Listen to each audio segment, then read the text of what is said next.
Next point, হাঁটা শুরু করার প্রথম 10 মিনিট এবং শেষের 10 মিনিট আস্তে হাঁটুন। কী লেখা হয়েছে?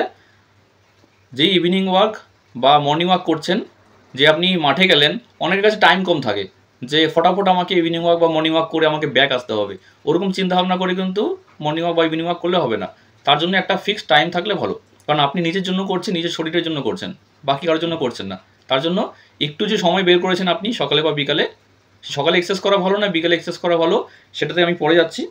আপনি যেই মর্নিং ওয়াক বা ইভিনিং ওয়াক করছেন, অন্তত হাঁটা যে স্টার্ট করবেন সেই সময় 10 মিনিট আপনি স্লো হাঁটুন, এবং যখন আপনি এক্সারসাইজ অর্থাৎ যে কোনো আপনি ওয়াক করছেন সেটা যে শেষ করবেন তার লাস্টের 10 মিনিট স্লো হাঁটুন। মাঠে যাওয়ার সাথে সাথেই জোরে না হাঁটা, কারণ কি আপনি যদি স্টার্টিংয়েই জোরে হাঁটেন তখন কিন্তু আপনি হাঁপিয়ে যাবেন। তখন কিন্তু যেই আপনি 10 রাউন্ড দিতেন, 10 রাউন্ড দিতেন, কেউ 15 রাউন্ড দেয়, কেউ 20 রাউন্ড দেয়, সেটা কিন্তু আর লাস্টের দিকে পারবেন না। আর যখন আপনি হাঁপিয়ে গেছেন, অলরেডি আপনি ঘেমে গেছেন, অলরেডি আপনার শরীর দুর্বল হয়ে গেছে, মানে যখন আপনার মর্নিং ওয়াক প্রায় কমপ্লিট, তখন লাস্টের দিকেও আপনি জোরে না হেঁটে বডিটাকে আবার কুল ডাউন করার জন্য লাস্টে স্লো করতে হবে। প্রথমে স্লো, তারপরে ফাস্ট, তারপরে আবার স্লো হয়ে আপনাকে বাড়ির দিকে আসতে হবে।